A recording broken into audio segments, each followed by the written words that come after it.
नमस्कार दोस्तों, प्रस्तुत है weekly current affairs test series.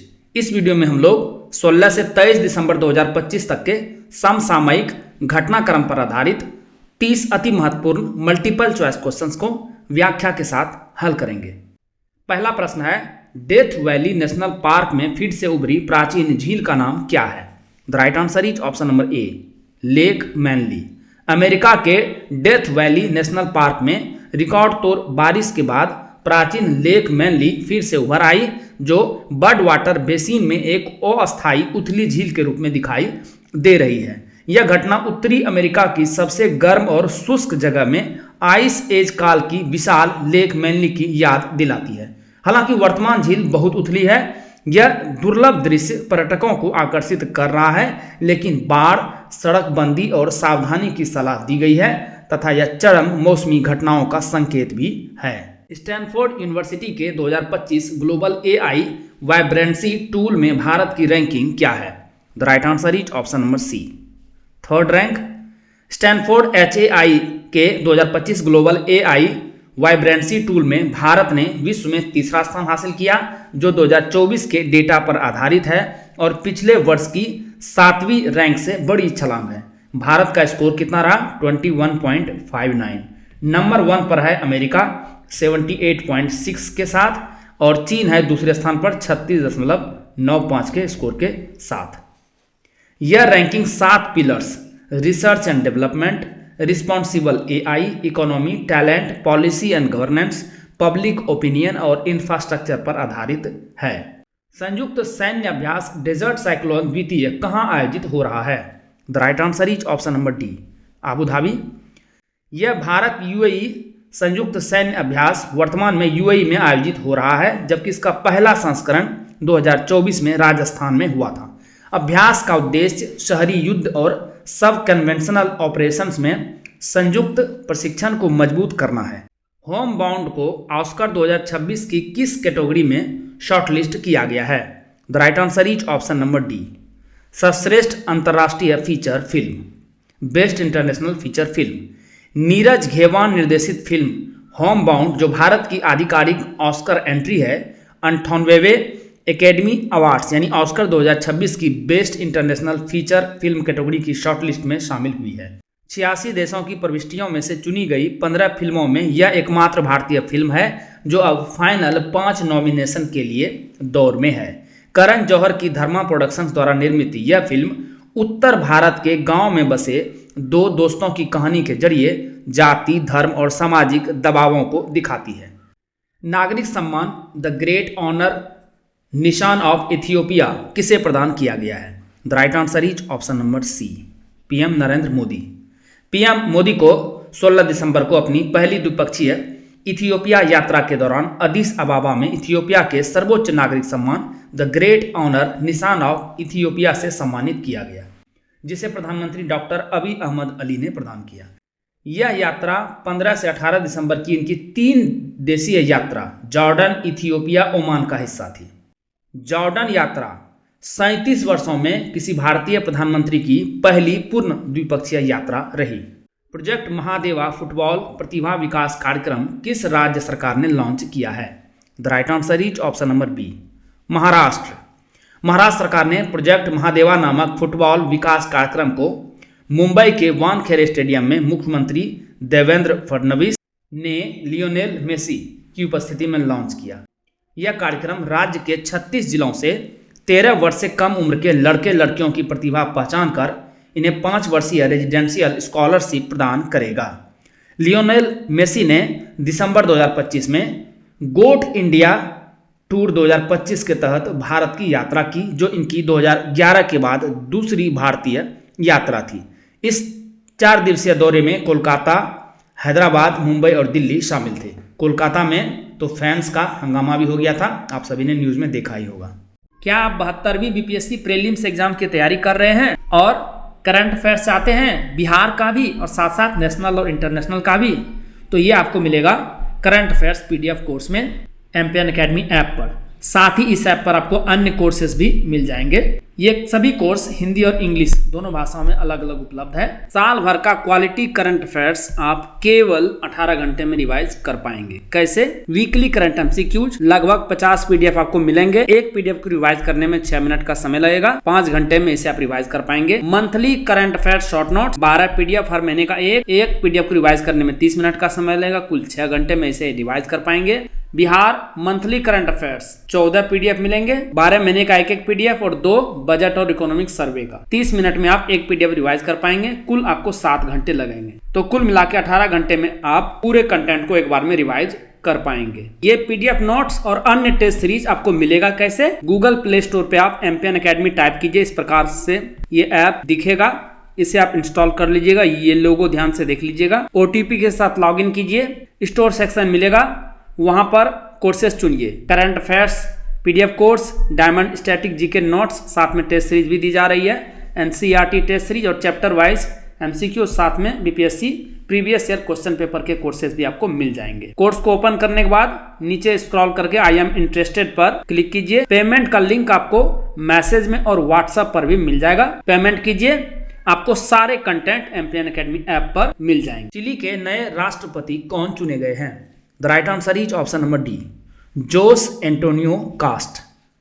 Chilli में राष्ट्रपति चुनाव रन ऑफ में रिपब्लिकन पार्टी के फार राइट नेता जोस एंटोनियो कास्ट ने सेंटर लेफ्ट उम्मीदवार जेनेट जारा को 58% बनाम 42% मतों से हराकर जीत दर्ज की।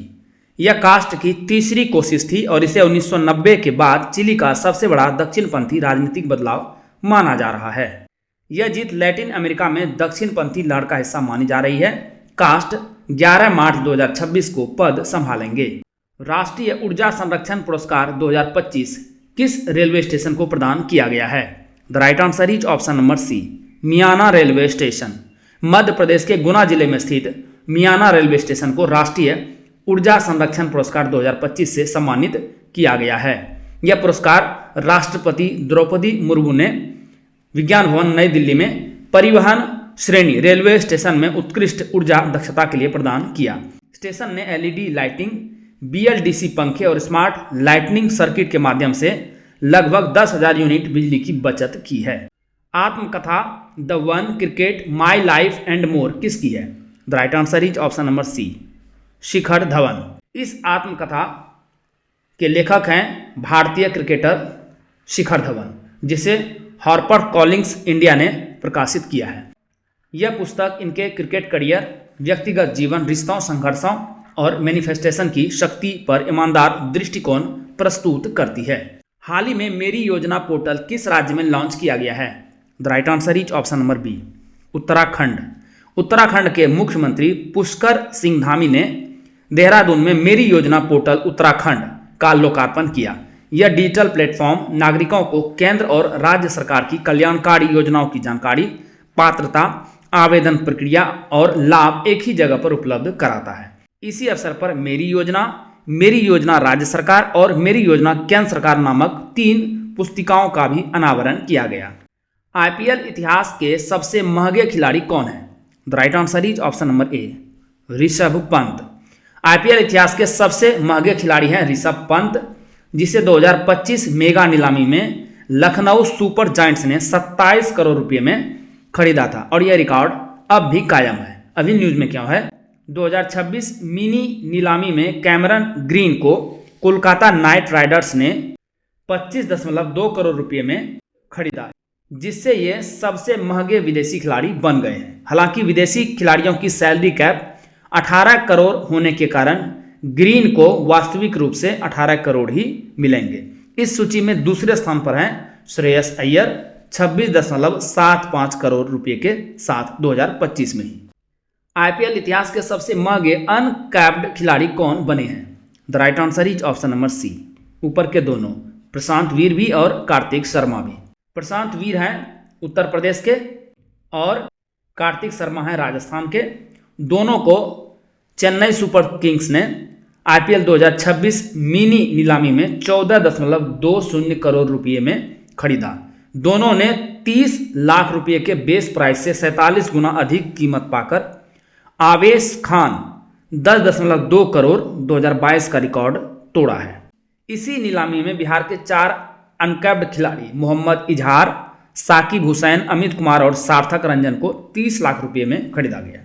एमपीएन एकेडमी का टेलीग्राम पेज अवश्य ज्वाइन करें। सर्च कीजिए एमपीएन एकेडमी, इस प्रकार से लोगो दिखेगा, ज्वाइन कर लीजिए। क्या क्या मिलेगा आपको वहां पर? बीपीएससी परीक्षा से संबंधित अपडेटेड न्यूज आपको मिलेगी। बीपीएससी प्रीलिम्स एग्जाम का स्पेशल डेली क्विज आयोजित किया जाता है सुबह और शाम, वो आपको मिलेगा। टेस्ट सीरीज जो ऐप पोर्टल पर है उसका शेड्यूल मिलेगा, और एमपीएन एकेडमी ऐप कोर्सेस और यूट्यूब वीडियो के अपडेट्स भी आपको यहाँ पर मिल जाएंगे। तो इस पेज को अवश्य ही ज्वाइन कीजिए। अभ्यास एकता 2025 कहाँ आयोजित किया गया?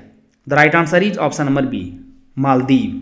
8वां संस्करण मालदीव में आयोजित हुआ, जिसका समापन समारोह काढू स्थित एमएनडीएफ सेंट्रल एरिया कमांड में हुआ। यह अभ्यास नवंबर 2025 में शुरू हुआ था और 30 दिनों के गहन प्रशिक्षण में भारतीय नौसेना के मार्कोस तथा Maldives national defence force marine core के बीच गोताखोरी, असममित युद्ध और विशेष अभियानों पर केंद्रित रहा। केंद्र सरकार ने जनगणना 2027 के लिए कितने करोड़ रुपए का बजट मंजूर किया है? The right answer is option number C, 11,718 crore रुपए। केंद्र सरकार ने पीएम मोदी की अध्यक्षता में भारत की जनगणना 2027 के लिए 11,718.24 करोड़ रुपए के बजट को मंजूरी दी, जो देश की 16वीं जनगणना और स्वतंत्रता के बाद 8वीं होगी। यह भारत की पहली पूर्ण डिजिटल जनगणना होगी, जिसमें मोबाइल ऐप आधारित डेटा संग्रह, real time monitoring, self enumeration यानी स्वगणना और इलेक्ट्रॉनिक जाति गणना शामिल होगी। प्रक्रिया 2 चरणों में होगी। घर सूचीकरण व आवास गणना अप्रैल से लेकर सितंबर 2026 और जनसंख्या गणना फरवरी 2027, बर्फीले क्षेत्रों में सितंबर 2026 में ही। प्रोजेक्ट सन कैचर किस कंपनी द्वारा शुरू किया गया है? The right answer is option number B, Google.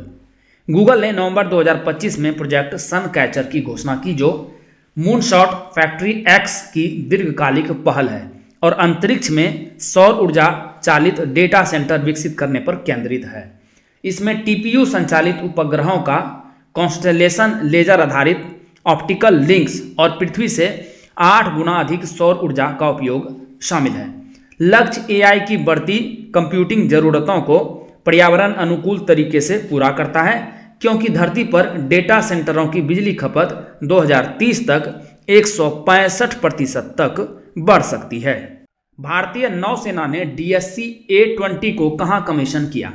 The right answer is option number ए, कोच्चि। भारतीय नौसेना ने कोच्चि नौसेना बेस पर देश का पहला स्वदेशी diving support craft DSC-A20 commission किया, जो 5 DSC पोतों की श्रृंखला का पहला है। यह टीटागढ़ रेल सिस्टम्स लिमिटेड द्वारा स्वदेशी रूप से डिजाइन व निर्मित कैटामारन हल पोत है, जिसका विस्थापन लगभग 390 टन है।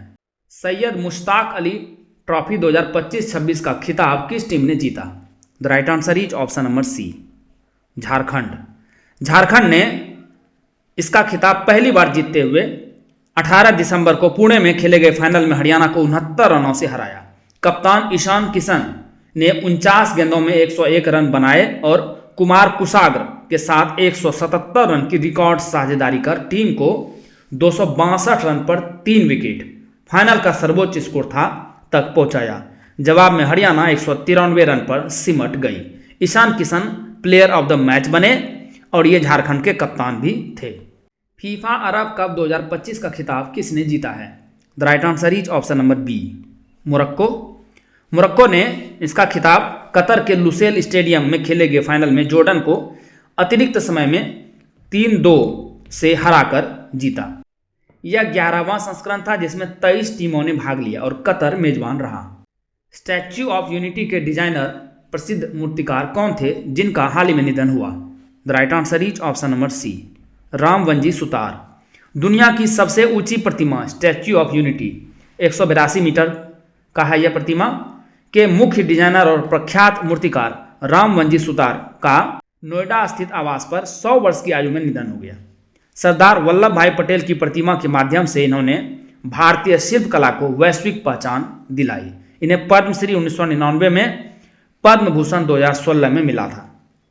इन्होंने महात्मा गांधी, छत्रपति शिवाजी महाराज और डॉक्टर अंबेडकर सहित अनेक राष्ट्रीय प्रतीकों की भव्य मूर्तियां गढ़ी हैं। प्रधानमंत्री मोदी को ओमान का सर्वोच्च नागरिक सम्मान क्या है और यह उनका कितना अंतर्राष्ट्रीय सम्मान है? The right answer is option number D, the first class of the order of Oman. ये 29वां अवार्ड था पीएम मोदी का कोई अंतर्राष्ट्रीय श्रेणी का।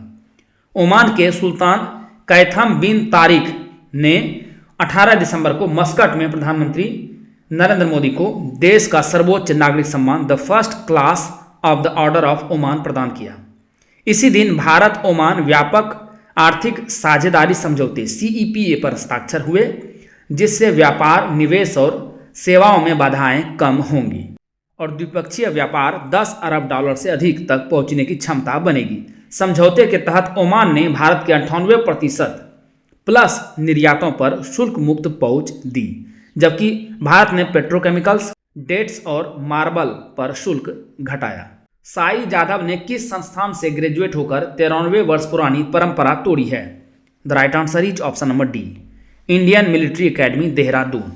23 वर्षीय साई जाधव ने भारतीय सैन्य अकादमी IMA देहरादून से प्रशिक्षण पूरा कर लेफ्टिनेंट के रूप में कमीशन पाकर इतिहास रचा और 1932 से चली आ रही 93 वर्ष पुरानी केवल पुरुष परंपरा तोड़ते हुए IMA से ग्रेजुएट होने वाली पहली महिला अधिकारी बनी। यह 67,000 से भी अधिक कैडेट्स के इतिहास में पहली बार है जब किसी महिला ने IMA से कमीशन प्राप्त किया है। यह महाराष्ट्र के कोल्हापुर की रहने वाली है। महिला T20 इंटरनेशनल में 4,000 से अधिक रन बनाने वाली पहली भारतीय महिला क्रिकेटर कौन बनी? The right answer is option number B, Smriti Mandhana. Smriti ने 21 दिसंबर को विशाखापट्टनम में श्रीलंका के खिलाफ पहले T20 इंटरनेशनल में इतिहास रच दिया। वे T20 अंतर्राष्ट्रीय क्रिकेट में 4,000 से अधिक रन बनाने वाली पहली भारतीय और दुनिया की दूसरी महिला खिलाड़ी बनी। पहली खिलाड़ी हैं सूजी बेट्स। 124वीं amateur golf championship of India का खिताब किसने जीता? The right answer is option number B, Sukhman Singh. Sukhman ने 21 दिसंबर को कोलकाता के टॉलीगंज क्लब में आयोजित इस प्रतियोगिता का खिताब जीतकर इतिहास रचा है। यह प्रतियोगिता दुनिया की सबसे पुरानी एमेच्योर मैच प्ले इवेंट है, जिसका आयोजन इंडियन गोल्फ यूनियन द्वारा किया जाता है। इनके पिता सिमरनजीत सिंह भी भारत के नंबर 1 एमेच्योर गोल्फर रह चुके हैं। ACC पुरुष अंडर 19 एशिया कप 2025 का खिताब किस टीम ने जीता? The right answer is option number C, Pakistan. 21 दिसंबर को ICC एकेडमी ग्राउंड दुबई में खेले गए अंडर 19 एशिया कप के फाइनल में पाकिस्तान ने भारत को 191 रनों से हराया। पहले बल्लेबाजी करते हुए समीर मिन्हास ने 113 गेंदों में 172 रन बनाकर पाकिस्तान को 347 रन पर पहुंचाया, 8 विकेट के नुकसान पर 50 ओवर में, जो यूथ ODI फाइनल का सर्वोच्च व्यक्तिगत स्कोर है। लक्ष्य का पीछा करते हुए भारत की टीम 156 रन पर सिमट गई। यह पाकिस्तान की दूसरी अंडर 19 एशिया कप ट्रॉफी है। समीर मिन्हास को प्लेयर ऑफ द मैच और प्लेयर ऑफ द सीरीज चुना गया। स्वदेशी ASW shallow water craft ANS Anjadip को भारतीय नौसेना को कहां सौंपा गया है? The right answer is option number B, Chennai. भारतीय नौसेना में स्वदेशी anti submarine warfare shallow water craft Anjadip को 22 दिसंबर को garden reach ship builders and engineers GRSE द्वारा चेन्नई पोर्ट ट्रस्ट में नौसेना को सौंपा गया। 77 मीटर लंबा वाटर जेट प्रोपल्सन वाला यह जहाज 88% से अधिक स्वदेशी कंटेंट के साथ GRSE द्वारा निर्मित 8 ASW श्रृंखला का तीसरा पोत है। हैनान द्वीप की राजधानी और इसका प्रसिद्ध नाम क्या है? The right answer is option number D, Haikou, और यह नारियल शहर यानी कोकोनट सिटी है। हाउ कोऊ हैनान की राजधानी है, जिसे प्रचुर नारियल के पेड़ों के कारण नारियल शहर कहा जाता है, जबकि पूरा द्वीप चीन का हवाई सिटी के नाम से जाना जाता है। अभी न्यूज में क्यों है? इसे 18 दिसंबर को मुख्य भूमि चीन से कस्टम्स प्रोसेसिंग के लिए अलग कर दिया गया। यह हैनान फ्री ट्रेड पोर्ट के तहत पूरे द्वीप पर सीलिंग ऑपरेशंस पूरा लागू करने का हिस्सा है। यह कदम हांगकांग जैसा कमर्शियल हब बनाने और विदेशी निवेश आकर्षित करने के लिए किया गया है। शांति बिल 2025 का पूरा नाम क्या है? The right answer is option number D, sustainable harnessing and advancement of nuclear energy for transforming India, जिससे नागरिक परमाणु ऊर्जा क्षेत्र पहली बार निजी कंपनियों के लिए खुल गया है। यह बिल परमाणु ऊर्जा अधिनियम 1962 और CLND एक्ट 2010 को निरस्त कर एक एकीकृत कानूनी ढांचा बनाता है। इसके तहत निजी भारतीय कंपनियों, ज्वाइंट वेंचर्स और सीमित विदेशी भागीदार को संयंत्रों के निर्माण, स्वामित्व, संचालन व डीकमीशनिंग की अनुमति मिलती है, जबकि यूरेनियम खनन, संवर्धन, रीप्रोसेसिंग और भारी जल जैसे संवेदनशील क्षेत्र सरकारी नियंत्रण में रहेंगे। ओस्मान हादी किस आंदोलन के प्रमुख चेहरे थे? The right answer is option number ए, 2024 जुलाई क्रांति। शरीफ ओस्मान हादी बांग्लादेश के प्रमुख युवा नेता, कवि और राजनीतिक कार्यकर्ता थे तथा इनकिलाब मंच के सह संस्थापक व प्रवक्ता थे, जो 2024 की जुलाई क्रांति से उभरा। इस आंदोलन ने बांग्लादेश की शेख हसीना की 15 वर्षीय सरकार को हटाया और हादी ने जुलाई शहीदों के अधिकार व आवामी लीग पर प्रतिबंध जैसे मुद्दों पर मुखर भूमिका निभाई। वे फरवरी 2026 के चुनाव में ढाका 8 के स्वतंत्र उम्मीदवार के रूप में प्रचार कर रहे थे, जब 12 दिसंबर को ढाका में इन पर घातक हमला हुआ और 18 दिसंबर को सिंगापुर में इलाज के दौरान इनका निधन हो गया। इनकी मृत्यु के बाद ढाका सहित कई शहरों में हिंसक प्रदर्शन, मीडिया हाउसों पर हमले, भारत विरोधी नारे और राष्ट्रीय शोक 20 दिसंबर के साथ संसद भवन के पास विशाल जनाजा हुआ, जिससे भारत बांग्लादेश संबंधों में तनाव फिर से बढ़ गया है। INAS 335 स्क्वाड्रन की कमीशनिंग कहाँ हुई? The right answer is option number A, INS Hansa. INAS 335 भारतीय नौसेना की दूसरी MH-60R सीहॉक स्क्वाड्रन है, जिसे द ऑस्प्रेज नाम दिया गया है। इसकी कमीशनिंग 17 दिसंबर को INS हंसा गोवा में हुई। यह स्क्वाड्रन 2020 के FMS समझौते के तहत अमेरिका से खरीदे गए 24 MH-60R हेलीकॉप्टरों के दूसरे बैच का हिस्सा है और सी किंग हेलीकॉप्टरों का स्थान ले रहा है। दोस्तों, जैसा कि बताया गया है, इस वीडियो लेक्चर का PDF आपको हिंदी और इंग्लिश दोनों संस्करण में अलग अलग एम्पियन एकेडमी ऐप पर फुल डिस्क्रिप्शन के साथ मिलेगा। दोस्तों, आप इन PDF के सहारे इस वीडियो लेक्चर को लगभग 5 मिनट में अच्छे से रिवाइज कर पाएंगे, जिससे आपका बहुत सारा समय बचेगा, जिसे आप स्टैटिक पोर्शन पर खर्च कर सकते हैं और अपने टाइम को बेटर मैनेज कर सकते हैं। एम्पियन एकेडमी ऐप का लिंक आपको इस वीडियो के डिस्क्रिप्शन बॉक्स और पिन कमेंट सेक्शन में मिल जाएगा। चलिए अंतिम प्रश्न को हल करते हैं। भारत का पहला वन्यजीव सुरक्षित हाईवे किस राजमार्ग पर स्थित है? The right answer is option number D, NH-45। Bharat का पहला वन्यजीव सुरक्षित हाईवे मध्य प्रदेश में राष्ट्रीय राजमार्ग 45 NH-45 पर भोपाल जबलपुर मार्ग के हिरन सिंदूर खंड, जो कि लगभग 12 किलोमीटर है, में विकसित किया गया है। यह परियोजना राष्ट्रीय राजमार्ग प्राधिकरण NHAI द्वारा दिसंबर 2025 में ग्रीन हाईवेज पॉलिसी 2015 के तहत शुरू की गई। इसकी प्रमुख विशेषता table top red road markings, 25 वन्यजीव अंडरपास, 8 फीट ऊंची बाड़, स्पीड डिटेक्शन डिवाइस और कैमरे हैं। यह मार्ग नौरादेही वन्यजीव अभयारण्य और वीरांगना दुर्गावती टाइगर रिजर्व से होकर गुजरता है। इसकी लागत आई है 122 करोड़ रुपये और यह परियोजना वन्यजीव वाहन टक्करों को कम करने का मॉडल है। दोस्तों, इसी के साथ साप्ताहिक करंट अफेयर्स टेस्ट सीरीज के इस संस्करण को समाप्त करने की आपसे इजाजत चाहूंगा। वीडियो देखने के लिए बहुत बहुत धन्यवाद। Thank you very much. जल्द ही मिलते हैं अगले वीडियो में। All the best for your exam preparation.